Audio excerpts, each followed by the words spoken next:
잠깐만요.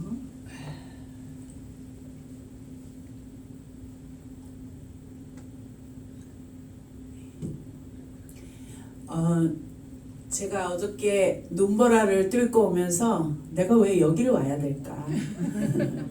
진짜 심해도 너무 심하니까. 근데 제가 오늘 그 답을 알았습니다. 오늘 예배를 드리면서 이 예배를 드리러 왔구나. 너무 감사하고요.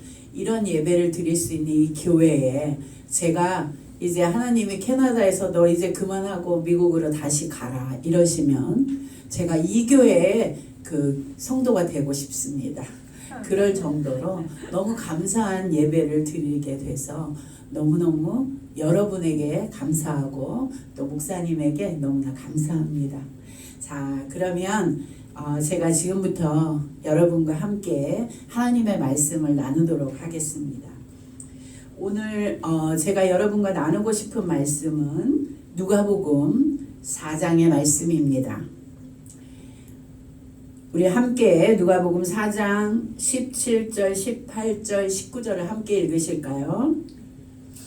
예수께서 그 자라나신 곳 나사렛에 이르사 안식일에 자기 규례대로 회당에 들어가사 성경을 읽으려고 서심해 선지자 이사야의 글을 들이거늘 책을 펴서 이렇게 기록한 데를 찾으시니 곧 주의 성령이 내게 임하셨으니 이는 가난한 자에게 복음을 전하게 하시려고 내게 기름을 부으시고 나를 보내사 포로된 자에게 자유를 눈먼 자에게 다시 보게 함을 전파하며 눌린 자를 자유케 하고 주의 은혜의 해를 전파하게 하려 하심이라. 아멘.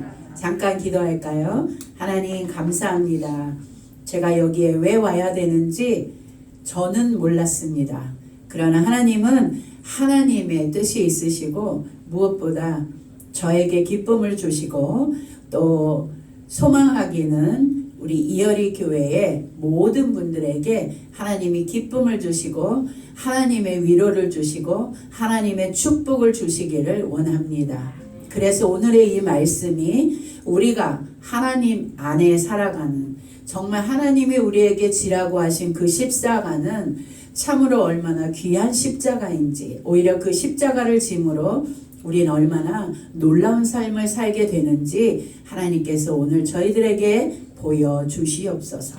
감사드리고 주 나사렛 예수 그리스도의 이름으로 기도합나이다. 아멘. 이 누가복음 4장의 말씀은 예수님께서 이 땅에 오셔서 이제 세례를 받으시고 침례를 받으시고 그리고 나서 이제 광야로 나가서 그 다음에 40일을 금식하시고 금식하신 뒤에 이제 마귀에게 시험을 받으시죠. 자, 이 시험을 받으실 때 그 받으신 시험의 내용이 무엇일까요? 그 시험의 내용이 바로 우리들이 일생 이 땅에 살아가는 동안에 겪어야 될 모습들을 바로 마귀가 그 예수님에게 시험했던 거라는 걸 알게 되죠. 자, 그러면 그 세 가지가 무엇입니까? 처음에는 40일 줄이신 예수님에게 정말 가장 절실하게 필요한 것이 뭐예요? 배고픔을 면해야 되는 음식이죠. 근데 사실 우리가 살면서 참 그 많은 성도들, 교인들이 뭐라고 합니까? 그래, 돈에 대한 시험은 큰 시험이 아니야. 그거는 오히려 다른 거에 비하면 별게 아니야 이러는데 가장 사람을 비참하게 만들고 초라하게 만드는 게 이 돈에 대한 시험이죠. 특히 먹을 거에 대한 시험. 그러기 때문에 이 기본권, 정말 먹고 살아야 되는 이 문제 때문에 우리는 얼마나 많은 삶에 여러 가지 추하고 초라하고 정말 쪽팔리고 자존심 상할 때가 얼마나 많아요. 또 그것 때문에 정말 부모 노릇을 제대로 못하고 자식 노릇을 제대로 못하는 그런 게 얼마나 많습니까? 자, 그런데 이 예수님이 바로 그 시험에서 뭐라고 말씀하십니까?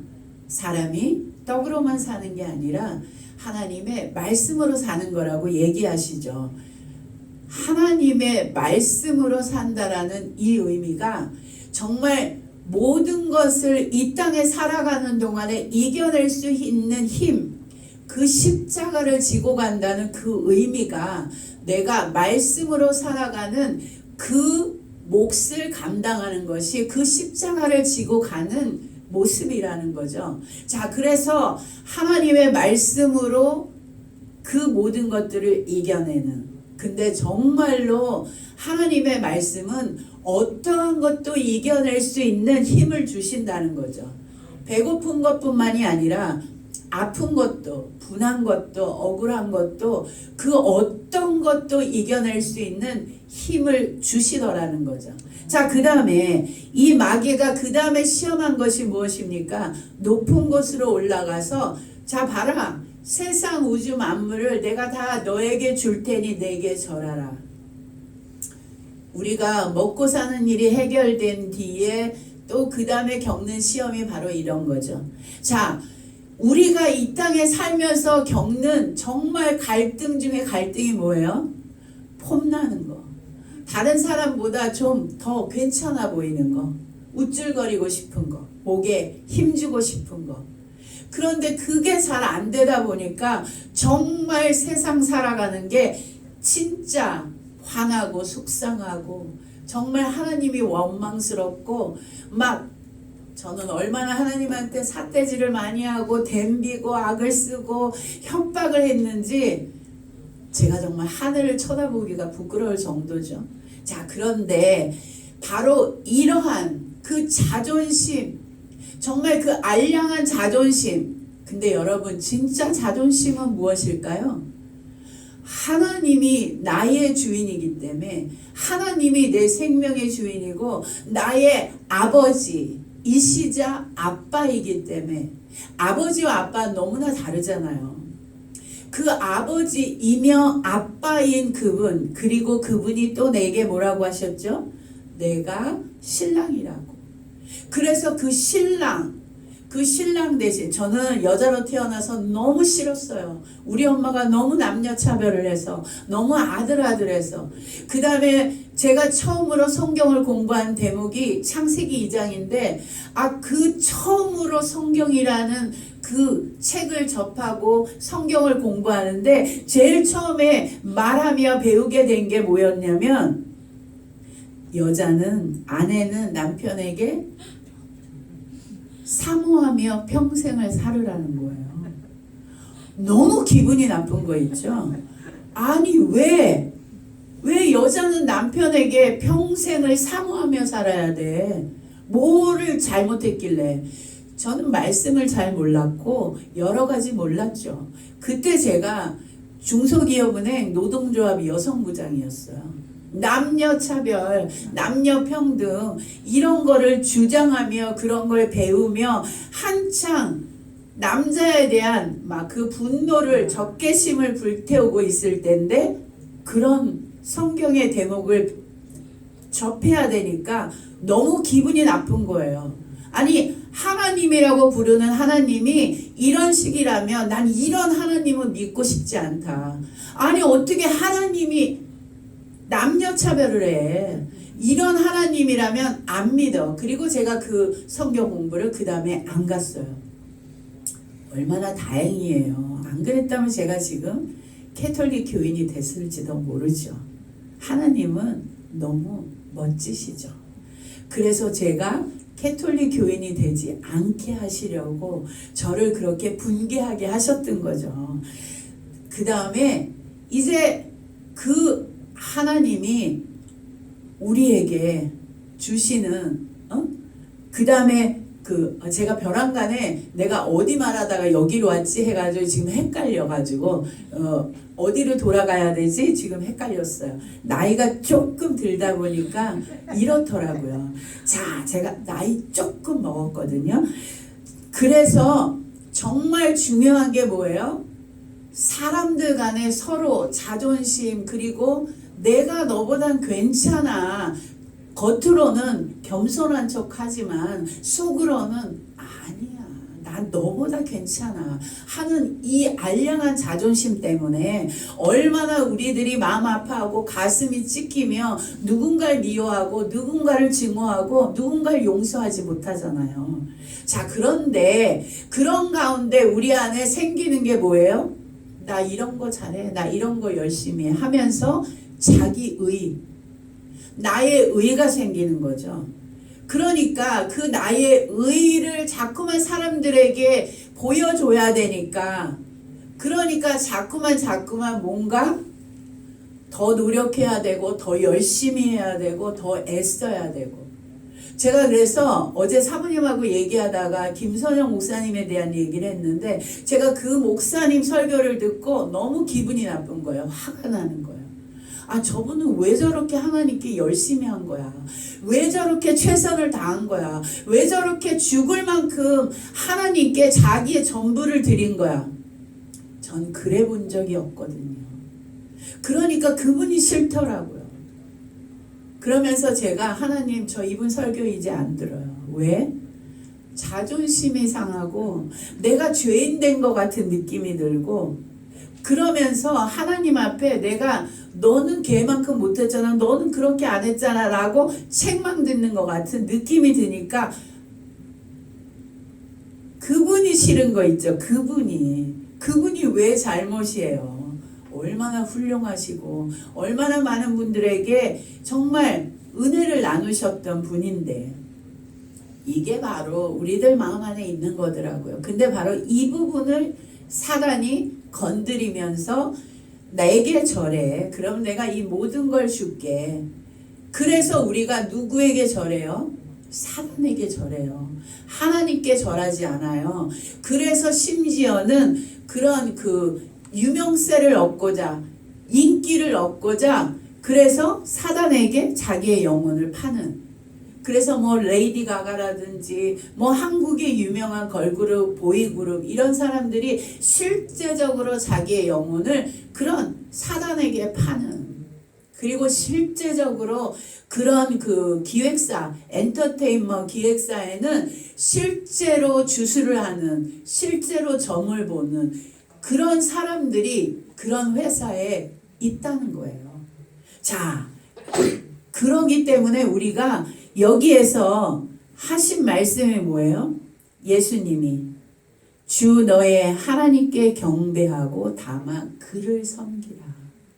우리가 하나님만 섬겨야 되는데, 이렇게 사단이 자기를 섬기면 내가 부귀영화를 주고 이름이 나게 해주고 유명하게 해주고 한다라고 부추기는 거죠. 그 부추김, 그 미혹, 그 유혹에 넘어가서 심지어는 너무나 많은 유명했던 목사님들이 하나님의 성령으로 귀신을 쫓고 병을 고치고 사람들의 마음을 치유하고 놀라운 부흥을 일으키다가 바로 그 귀신의 미혹에 넘어가셔서 결국에는 하나님만 섬기지 않고 자기가 더 높임받고자, 그래서 루시퍼가 하나님과 같이 되고 싶고 하나님보다 더 높이 되고 싶은 가운데 사단이라고 하는 그런 존재가 되었던 것처럼, 그래서 그 루시퍼는 많은 악한 영들에게 끊임없이 우리들에게 자기를 섬기도록 미혹하는, 그리고 사탕발림을 하고, 그리고 여러 가지 우리가 원하는, 우리가 갖고 싶은, 우리가 맛보고 싶은, 우리가 느끼고 싶은 것들을 주며 우리를 꼬드겨내서 결국엔 이 땅에서 구원을 잃어버리도록 하는 거죠. 그래서 사람들은 점점 스트레스를 받고 점점 우울증을 겪고 공황장애를 겪고, 그러면서 그들이 결국 가는 길이 뭡니까? 이 땅에서 자살하는 거죠. 그래야 구원을 잃어버리니까. 자, 이런 것을 예수님이 바로 본인이 직접 시험을 받으시면서 해결책으로 말씀하신 게 다만 하나님만을 섬기라. 그래서 우상이라고 하는 그 존재가 얼마나 다양하며 분별하기 어려운 존재인지를 우리가 알아야 된다는 거죠. 근데 우상 중에 최고의 우상, 가장 분별하기 어려운 우상이 바로 나더라고요. 내 자존심, 내 기분, 내 감정, 내 느낌, 내 욕심, 내 호기심, 그런 것에 제어하지 못하고 절제하지 못하다 보니까, 근데 그 모든 것을 하나님만 섬기는 가운데 그 모든 것을 이겨낼 수 있다라는 거, 이게 정말 희소식 중에 굿뉴스 아니겠어요? 이게 바로 복음인 거죠. 자, 그 다음에 세 번째, 이 사단이 시험한 게 뭐냐면, 그렇다면 이제는 사람들에게 어떤 혼란과 혼동을 주는 일을 주느냐, 그 하나님을 시험하게 하는 거예요.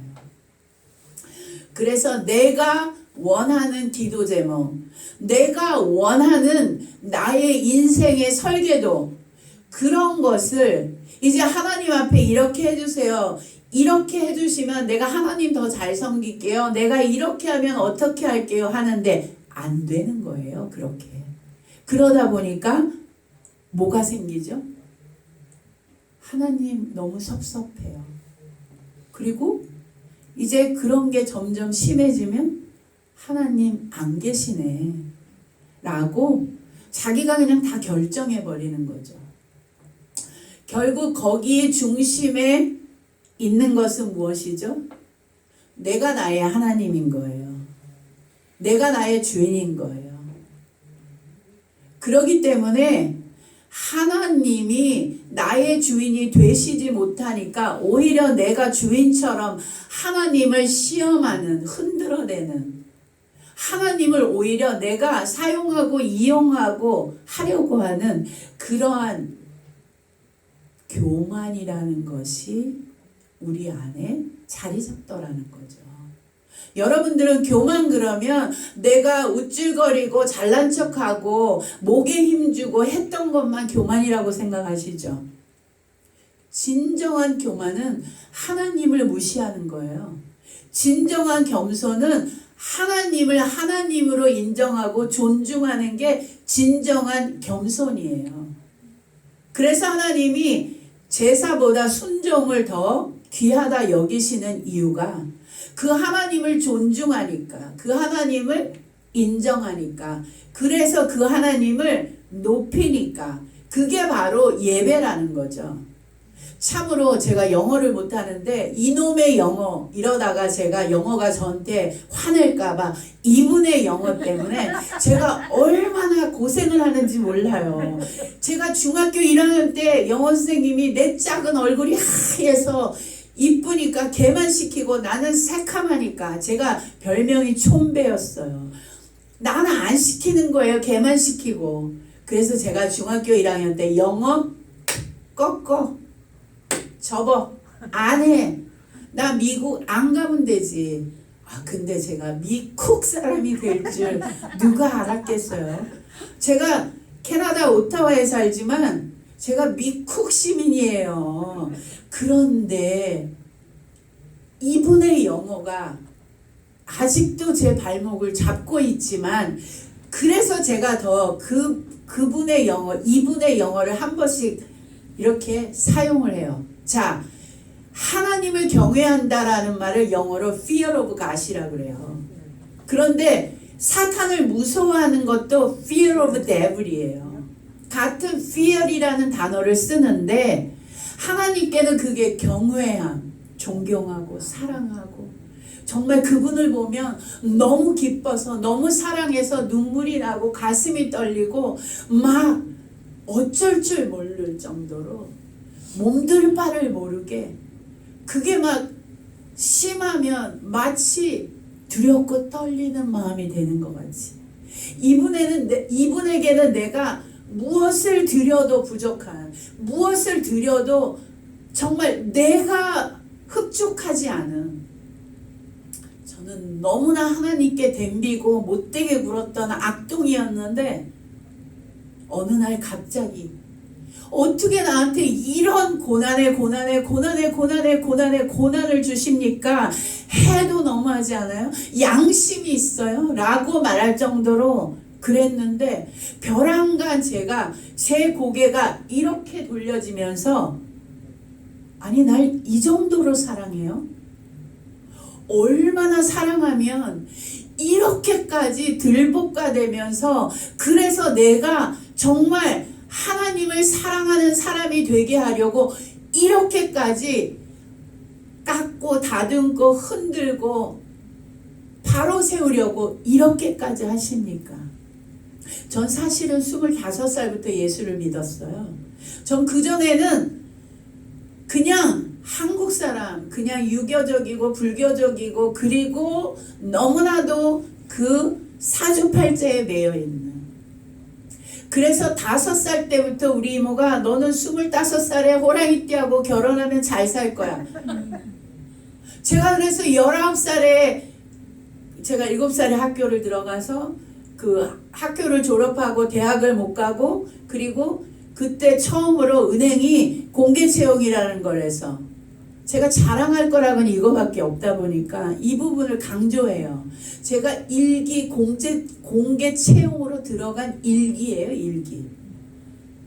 그래서 다 상업학교 애들만 은행에 다니고 백으로만 은행에 들어갈 그 당시에 인문학교인 저희 그 상위 5개 학교에 추천이 와서 그래서 저희가 그 추천 가운데 시험 보고 은행에 당당히 입행한 일기 공채 출신이에요.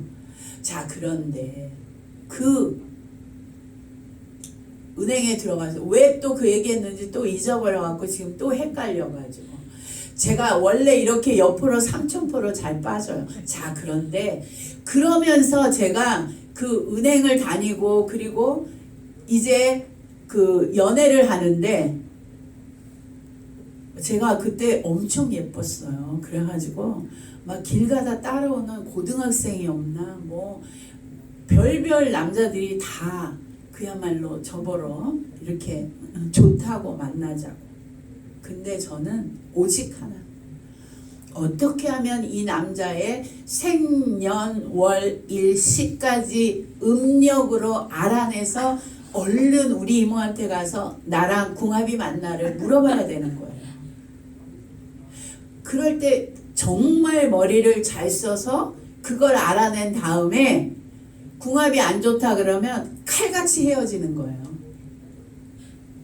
근데 너무 웃기는 게 호랑이띠가 제일 나랑 궁합이 맞다는데 그 호랑이띠 남자를 2번 만났는데 다 호러블 끔찍했어요.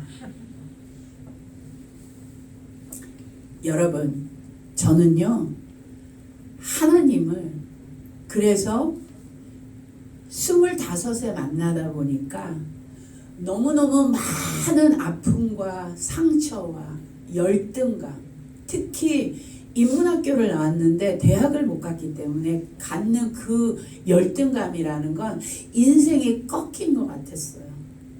그랬는데 그 열등감을 극복하고자 많은 나의 합리화, 자기 합리화를 시키는. 니네가 대학 다닐 동안 나는 은행을 다니며 인생을 배웠고 난 그러면서 더 많은 지혜와 그리고 많은 경험으로 나는 정말 더 멋진 그 4년을 보내면서 난 멋지게 내 인생을 살 거야 라는 어떤 그러한 자기 합리화를 시키며 그러며 살았는데 그러다가 정말 너무너무 힘든 상황이 무엇이었냐면 제가 노조 여성부장인데 그때 전부 전라도 사람들이 노조 활동을 했어요. 그때가 80년 그때니까. 자, 그러다 보니까 이 전라도 사람들하고 부딪히면 너무 힘이 든 거예요. 그래서 제가 그 부딪힘의 힘듦 때문에 처음으로 기도원이라는 데를 가게 됐어요. 그때 교회 다닌 지 얼마 안 될 때인데 그때 그래서 제가 기도원이라는 데를 가서 기도원에 가서 상기도를 한 거예요. 저녁에 은행 퇴근하고 나서 그 청계산 기도원이라는 데 가서.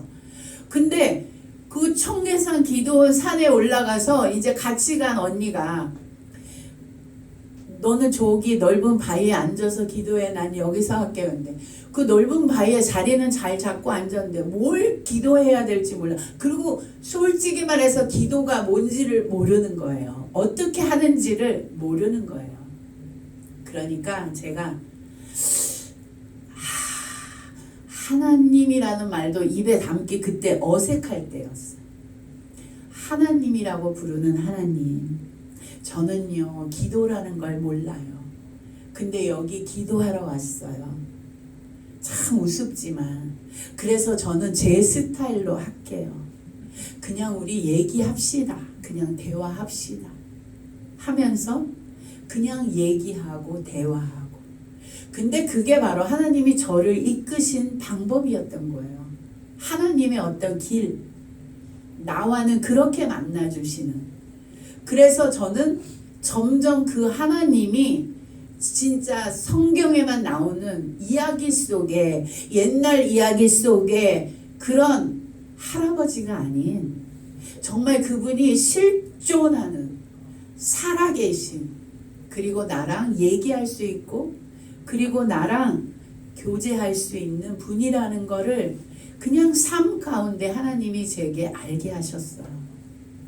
그러면서 제가 그 하나님에게 수없이 말한 게, 나는 너무나 어릴 때부터 가난한 집 막내딸로 태어나서 너무 부러운 게 많고, 그리고 제 아버지는 6살 때 돌아가셔서 그래서 국민학교도 들어가기 전부터 아버지가 없는. 그러면서 우리 오빠가 사춘기 때 자기의 그 사춘기에 그 분노와 그 아픔을 다 나한테 쏟아붓는, 너무너무 매맞고 너무너무 욕먹고 너무너무 구박받는, 난 정말 억울함 그 자체였어요, 삶이. 그러더니 저는 대학에 심리학과에 가서 정말 많은 사람들의 마음을 위로해주고 그리고 상담해주고, 그래서 그 사람들이 행복해지기를 원했는데, 정작 나는 이렇게 아픔이 많은, 갈등이 많은, 분노가 많은 그런 사람으로 큰 거예요. 근데 그 하나님이 어떤 하나님이셨나 나중에 알게 됐어요. 이 성경에 기록된 이 문자는 내가 지식으로 머리에 넣어서 지식으로 다른 사람들에게 가르치고 지식으로 다른 사람한테 잘난 척 하라고 하나님이 적어 놓으신 글이 아니더라고요. 그러면서 오늘의 이 말씀, 예수님이 이 땅에 오신 이유는 그 예수님이 육신을 가지고 이 땅에 오셨기 때문에 하나님이 그 육신으로 오신 예수님에게 성령을 부으셔서 그 성령으로 함께 동역하게 하시는, 그러기에 예수님이 그러셨다면 우리도 더군다나 성령으로 함께 이 땅에서의 삶을 살아내야 되는 거죠. 그래서 이제 하나님이 예수님에게 주의 성령을 부으시고, 그 다음에 그분이 이 땅에 오신 이유가 무엇이냐, 가난한 자에게 복음을 전하게 하시려고 오셨다는 거예요. 여기에 이 가난한 자가 누구예요? 아까 우리가 말했던 돈 없는 사람들, 학벌이 없는 사람들, 그리고 많은 상처와 어려움이 있는 사람들, 그 모든 사람을 이야기하는 거겠죠.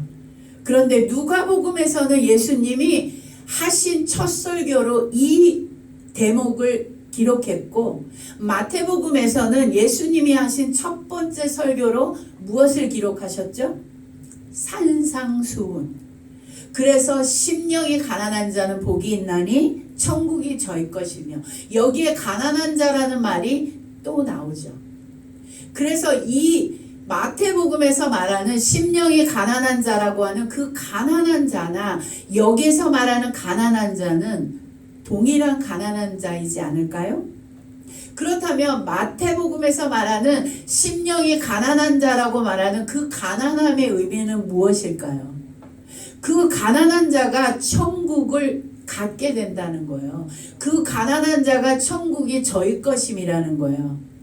그렇다면 이 가난한 자라는 이 가난한 자의 의미란 가진 게 없는, 근데 그 가진 게 없는 게 사람들이 보는 외향적인 돈, 학벌, 지위, 권력, 그야말로 외모, 몸매 뭐 이런 것도 요새는 다 그야말로 그 사람의 재산이잖아요.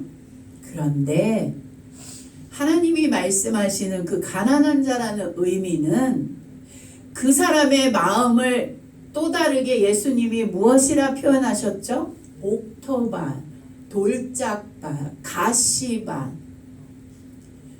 그 마음이 심령이 가난하다는 말은 그 심령 안에 분노, 억울함, 자존심 상함, 상처, 그리고 열등감, 교만, 그 어떤 모든 감정의 그 모든 얽히고 설킴이 다 제하여지, 다 걷어내지. 그래서 정리가 돼. 여러분 농사 지어보셨어요? 하다못해 집에 텃밭을 가꿀래도 땅을 파면 뭐가 나와요? 돌이 나오고 뿌리가 나오잖아요.